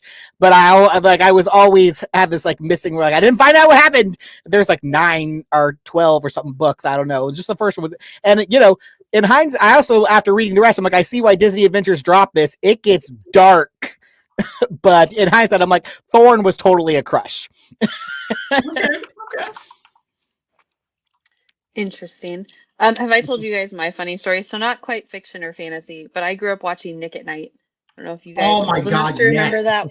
Yes. So there was one summer where they had like Monkey Mondays, so the Monkeys show, Lucy Tuesdays, Bewitched Wednesdays, I Dream a Genie Thursdays, and like I think it was like Dragnet on Fridays. Anyway, I was very young. I was bored. I was in love My favorite with is when Davy the old school Superman show would come on. Yes. Oh my God. Anyway, my favorite show was The Monkeys when I was like 9 or 10 years old, like 10, maybe 11. I was a little bit older. It was one of my favorite television shows. I was head over heels in love with Davy Jones. And it wasn't until I was about 12 that I came to the realization that he was old enough to be my grandpa. And it was soul crushing for me. Fast forward 10 years, my parents are on a beach in Jamaica and meet Davy Jones and tell him this story. And my phone rings. My parents are calling me. I have a signed phone. And they told him this story, and he called me, and I got to talk to him on the phone, and I have like his autograph and a picture That's of him. And awesome. Yeah, like I was crushed. I had a week where like I didn't want to go to school because I thought, you know, why can't I find You his can poster never to put on marry my Davy wall? Jones. I couldn't marry Davy That's Jones. It's terrible. Hilarious. So anyway, let me get back to what we were doing. He was my very first like celebrity crush, and he was old enough to be my grandpa the whole goddamn time. That's wonderful. I love that. Yes. Anyway, so it's one of my prized possessions is that autograph. Rest in peace. Oh, Callisto, I could absolutely see that. Brothers. Now I want to rewatch Xena. I just rewatched it not too long ago. Oh, and of course, Xena, going back to the first question, quote, has many skills. Absolutely. Mm-hmm. Oh, Okay. wait, hold on. I have to get is this a good picture for you for What? That's the picture I got when I looked up Davy Jones from the Monkees. Yeah, no. That's yep. It feels like a very Doctor Who outfit. Oh my God. Anyway.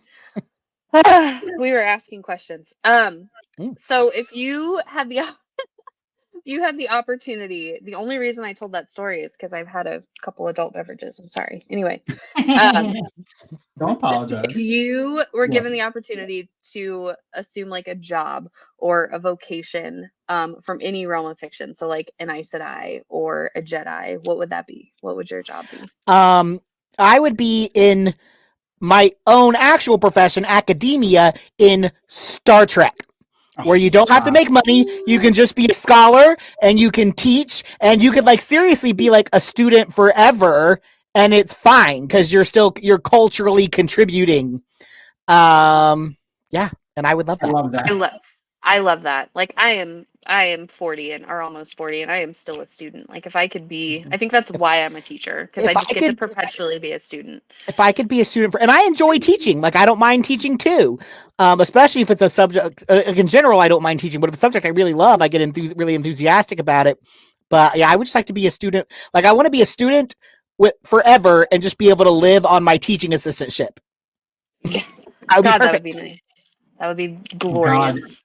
That would be a ship, like a capital size ship that's just a college that travels around. Talk about like you're my new favorite human. Thank you. I love you very much.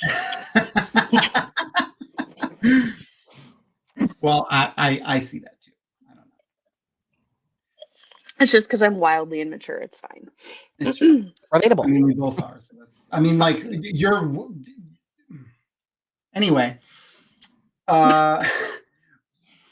the same vein, do you think that there's like maybe like a worst job in fiction or fantasy or science fiction? Doesn't matter. Like, I think the example we did was the people who have to clean up after the Avengers. things like that. Mm-hmm, mm-hmm. And my answer is not dissimilar to that, but it includes getting real, getting a little bit real about a certain franchise, specifically Filch in the Wizarding universe is non-magic. He does not have magic. He was raised in the magic world, but he doesn't have access to magic.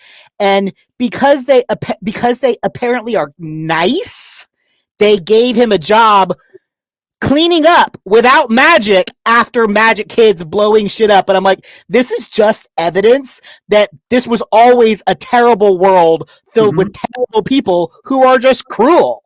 1,000%. Like, because like all of them could do the things that is taking him hours and backbreaking labor to do in seconds. And instead they make this person do it. Yeah, no, 100%. Yeah, no wonder he hates those kids.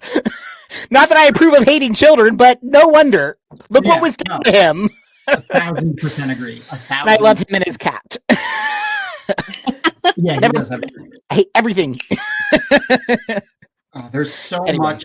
There's so much stuff, like specifically that my wife and I actually have had that conversation about him. But there's so much going back and like re-experiencing that series, having grown up, where it's like, wow, that's actually pretty horrible. Like the things that are happening, like, oh yeah, that's pretty bad. I didn't realize they were just, enslaving entire groups of non-humanoids. Right. Yeah. And the win at the end is going back to that normal slave state status quo. It's not even making a better world. It's just let's have slaves, but not be Nazis, and that's the best. Oh man, I saw a stand-up comedian recently talking about, it's like, oh yeah, they're learning defense against the dark arts, but they don't learn anything about World War II. Like they don't know. Like, oh, do you know anything? No, I don't know what that is, but I can tell you the spell for whatever. Yeah, no, there is so much that was obviously it's fun, kind of like. I refer to a lot of the, cheesy movies and TV that I like as like candy for your brain. And that's like, if you closed one eye and look at it sideways, there's a lot of enjoyability that you could have in that world with those characters. But if you look at it with two open eyes and pay attention, it's like, wow, this is just not good. I had this pointed out to me actually by someone else. The first scene, one of the most lovable characters, Hagrid, the first scene where we meet Hagrid, he disfigures a child he does not know. The only thing, he doesn't know that Dudley is mean to Harry. All he knows is that Dudley got into sweets that he shouldn't have. All kids do this. And he disfigures him in a way that later requires corrective surgery. Surgery, yeah. Fuck. Yep. Horrible. I forgot about that. Well, and yeah, I have heard some other theories about Hagrid, but yeah, that's a different show. Okay, so I just had a thought though, Thom. At some point, we need to ask these questions to you.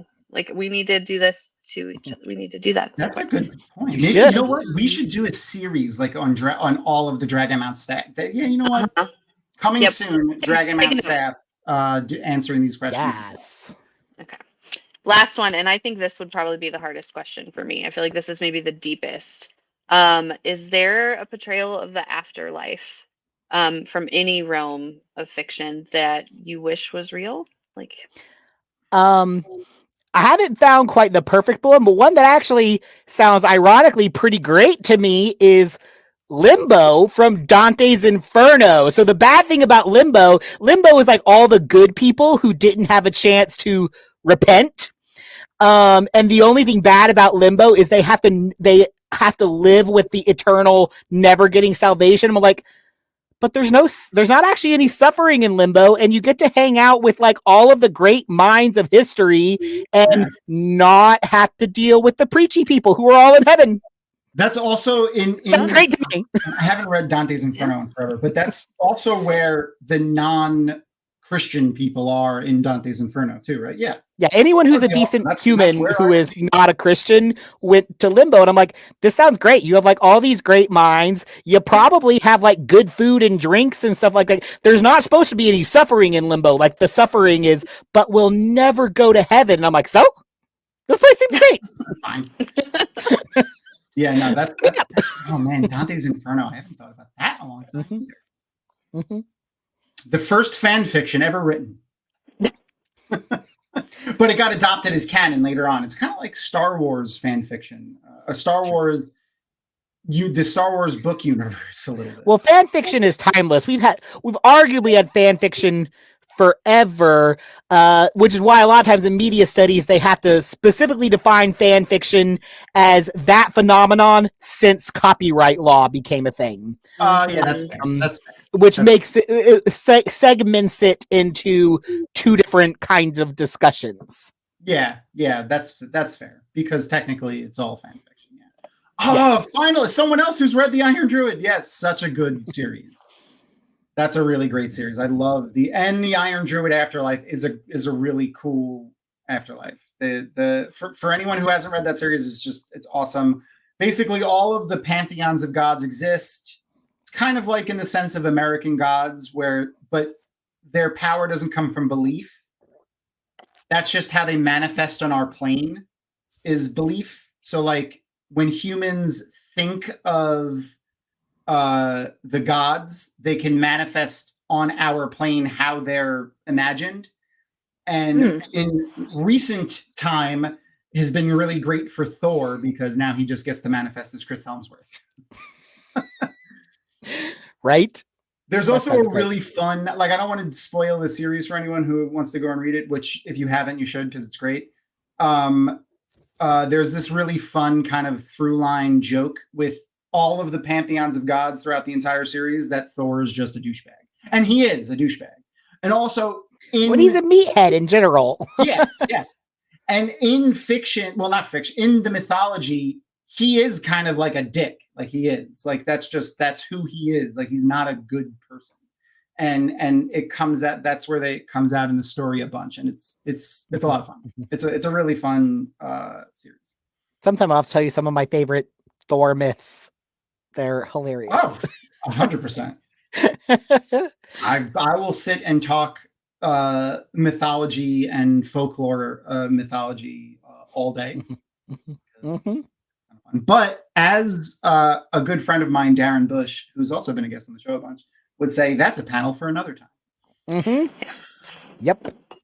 I enjoy having you on the show, and that is why you're here again, because they give me the power to choose things. And it might be a mistake, but I appreciate it. Yes, when you and Koala came on for the announcement show, I was like, I like this person. I want to see them more often. So. I mean, I love Koala too, and that's why she's been on, several times as well. But I was like, I want to have you on a proper version. She also hadn't watched Avatar at the time, so I was like, I got to have Scout on for a proper episode.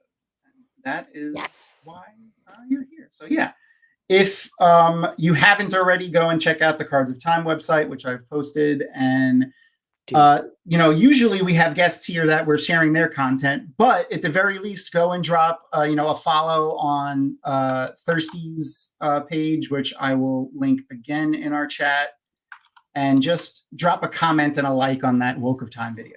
I have so many songs that we need to do too. They're ready. We need to get around to recording them. Recording is a pain. It's very true. I fully agree with you on that. It's not as bad as editing. I hate editing myself. It's the worst thing ever because everything I do is garbage, and I just want to delete the whole thing. But you literally have to watch and listen to yourself. That's always torture. Like, it's not torture for us to watch and listen to you, but whoever a person is, watching and listening to themselves is torture. Awful. I can't. I don't know. I like people that do it all the time and aren't like completely skeeved out by it. I don't understand how that happens. That is a great episode. I mean, obviously we did that last season, but Toph is my favorite character, and I'm glad I can refer to her as her proper true name, the Melon Lord. Anyways, before we go, I want to do one final thing, which is announce our guest for next week. And someone that we've seen before, another great friend of the show, someone we know and love very much, the Wheel Takes podcast. Allie will be there for sure, because she is a huge fan of Avatar, and Gus is still undetermined yet, but at the very least, we'll have a lovely alley. I Yay. will find my stop sign that I didn't get to use, because you two can talk a lot too. I'm gonna find It's that for true. next We week. do. Her and I do go off on tangents very, very, very, very often. But yeah, also I just also want to point out the episodes that we'll be watching. We'll be watching the Runaway and the Puppet Master episodes. The bloodbending episode. Oh, so creepy. Yeah. She plays such a really, again, just a deep, interesting, dynamic villain, because here's this woman who was, kept as a political prisoner basically her entire life and had to do this thing to escape, and now she's like, is she a villain, is she not, like, do we feel for her? Like, there's so much depth there. I think with book 3, one of the things there were so many moments that it was like, I didn't see that coming. Like, not that the rest of the show was predictable, but there were so many moments that I didn't know. Like, I never would have thought of that in a million years, and bloodbending was one of them. Or what? I did not. That is insanity to me. That's Dot from Animaniacs is freaking Hama. That's nuts. Love that. Oh, I have a good story. When I teach screenwriting, one of the films I have my students watch and analyze is But I'm a Cheerleader. And it's so funny because every semester, Dolph will be introduced and people are like, is that Zuko? Which when I first saw it, I hadn't watched Avatar yet, and I was like, it's Rufio. It's Rufio. I don't know what you're talking about. Who's this Zuko? Mm-hmm. That's a good movie. But yeah, good times. That's what's her name? Oh, she's in Russian Doll, right? I haven't seen Russian Doll. Natasha Lyonne. That sounds right. Yeah, right. She's in the Cheerleader movie, right? That's an old movie. Oh yeah. The one who's also in the lead from the one who's also in Orange is the New Black. Orange is the New Black. Yes. Another great show. Love that show. Crazy Eyes. Easily. Orange is the New Black introduced me to Laverne Cox, and I'll always be grateful. Yeah. The weird space romance story that Crazy Eyes writes in like season 2, yes. season 3. Admiral Rodcock.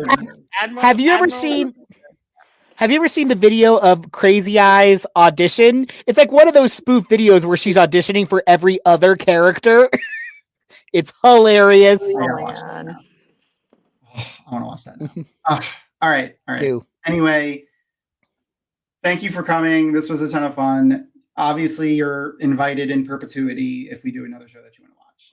A George Takei. It's whenever you want. Thank you, everyone who's here. I saw some new names in chat. That's also fantastic. Again, make sure to go drop a like, a follow if you really enjoy. Subscribe, hit the notification bell, and you'll see some new fun stuff that's going to be coming out soon. One of the things that I'm going to do a kind of a soft announcement for right now is something else that I'm pretty passionate about, which is gaming. We're going to be kind of hosting some of our own gaming servers soon. So one of the things that I really enjoy playing is survival craft games, open world survival craft games. And I really love having a community with it, but I also don't like toxic, horrible bastards. So playing on multiplayer servers is kind of shitty because there's so many of them. So I have a lovely friend who has a lot of powerful server hosting software and hardware, who is willing to allow me to host gaming servers on his stuff. So Dragon Mount will be hosting game servers for a bunch of different games. I think we're going to start out with Minecraft and Valheim, and those should be coming up soon. They're going to be available amongst many other things to our lowest level. I think $1 a month is our lowest level Patreon subscribers. So if you haven't checked out our Patreon, that's fine, because it hasn't been updated in a while, to be perfectly honest with you. That's going to be changing in the very near future. Crystal and I are going to be doing a bunch of pre-recorded content, which if you're a Patreon subscriber, you'll be able to kind of listen in on our Discord as we record and chat with us while we record, maybe influence the content of the show that we're watching. That you're listening to. The way my brain works, you will. and also these game servers are just two of the things that will be available to you if you subscribe to our Patreon, which I should have had a link to available, but I didn't. We're also going to be changing the names to our Patreon levels. Currently, it's, I think, Ashaman, Dedicated, and Heronmarked or something like that.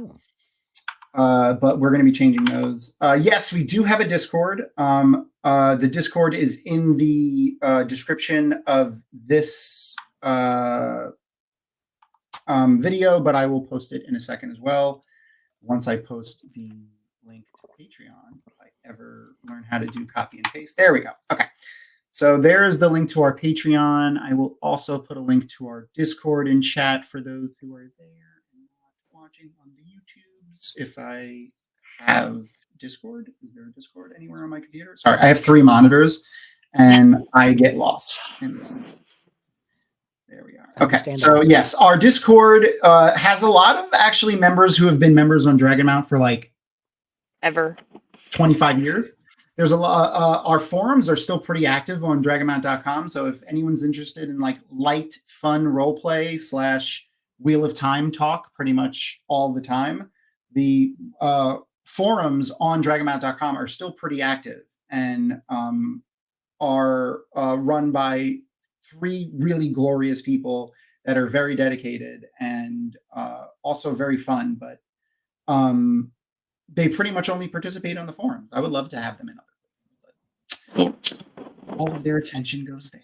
All right, so let me copy the link to this Discord. There we go, and post it over here. There we go. So there's our Discord. So that is the Dragonmount Discord. You should go check it out as well. And I'll say hello. You can come chat me whenever you want. All right.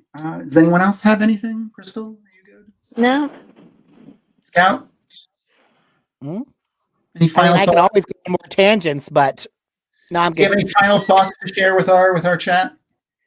I'm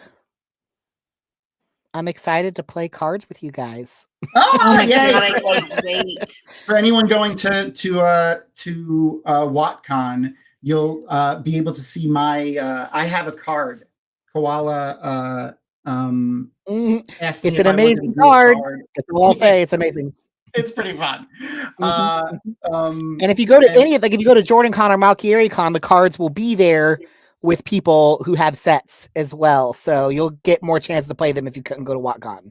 And the Koala talked about possibly, doing another Kickstarter for season 3 or something similar to release a new set for the season 3 of the show. Yeah, we talked about doing it because we have our show, we have our book set, we have our show only set, and then we have our fandom set.